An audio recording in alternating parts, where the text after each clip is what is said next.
pada bulan Zulhijjah ini ada dua amalan peristiwa yang terjadi. Pertama, pelaksanaan ibadah haji di kota Makkah Al-Mukarramah. Yang kedua, bagi yang tidak melaksanakan ibadah haji, mengadakan disunahkan untuk menyembelih hewan korban. Dan adapun ibadah haji ini salah satu daripada rukun Islam yang 5. Bunyal Islamu ala khamsin. Syahadata an la ilaha illallah wa anna Muhammadur Rasulullah wa iqamis shalah wa itaz zakah wa shaumi ramadan wal hajj. Islam itu dibina di atas 5 pondasi atau dasar. Mengucapkan 2 kalimat syahadah. Asyhadu an la ilaha illallah wa asyhadu anna Muhammadur Rasulullah. Mendirikan solat, membayarkan zakat, kemudian puasa pada bulan Ramadan, dan haji bagi yang mempunyai kemampuan.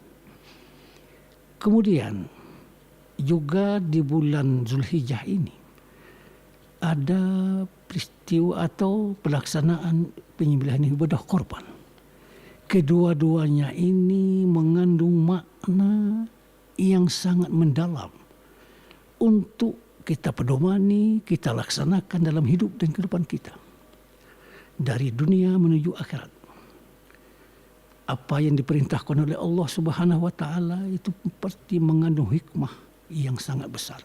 Lebih baik lagi amalan yang dilaksanakan di 10 daripada awal Zulhijjah.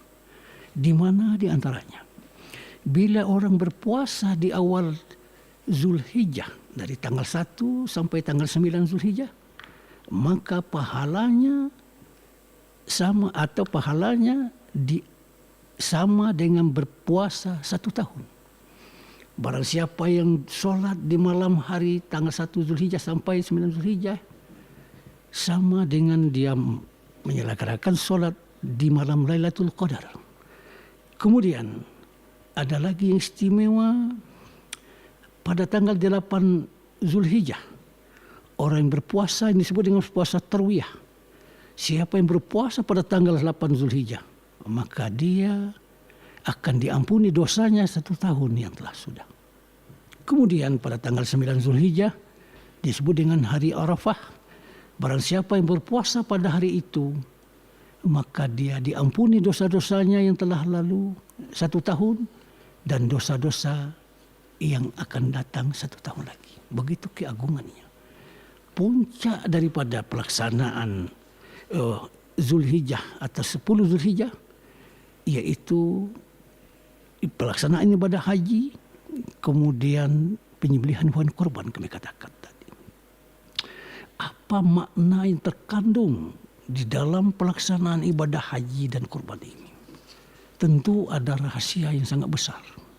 Ibadah haji kami katakan tadi suatu ibadah yang memerlukan fisik, finansial, dan waktu. Maka untuk itu, pertama agar ibadah haji itu dan ibadah yang lain diterima, maka pertama adalah niat yang ikhlas lillahi ta'ala. Itu pasangnya ikhlas. Bukan untuk mengambil popularitas, mengambil nama haji, hajjah dan sebagainya. Tetapi niat ikhlas lillahi ta'ala. Yang kedua, cocok yang disebut dengan mutaba'ah, apa yang disyariatkan, apa yang diajarkan oleh Rasulullah SAW agar diterima haji kita. Kemudian kami katakan tadi bahwa ibadah haji itu mengandung makna dan filosofis yang dalam. Maka mari kita renungkan semua pelaksanaan ibadah haji itu, manasik haji itu adalah dari Rasulullah SAW, yang mana ada hikmah di balik itu. Kenapa disyariatkan adanya ihram? Kenapa ada sa'i sebagainya? Kan kami katakan tadi ada makna yang terkandung di balik itu untuk pedoman hidup kita. Kemudian ibadah korban. Ibadah korban ini bukan sekali seumur hidup. Kalau haji yang wajib sekali seumur hidup. Ibadah korban apabila kita sudah mampu, ayat yang kami bacakan tadi, inna a'tainakal kautsar fasholli li rabbika wanhar. Inna syani'aka huwal abtar. Maka kami sudah memberikan nikmat yang banyak.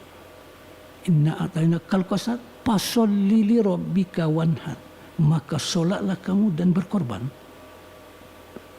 Maka di sini kata-kata solat dan korban itu dikatakan adanya sunat muakkad.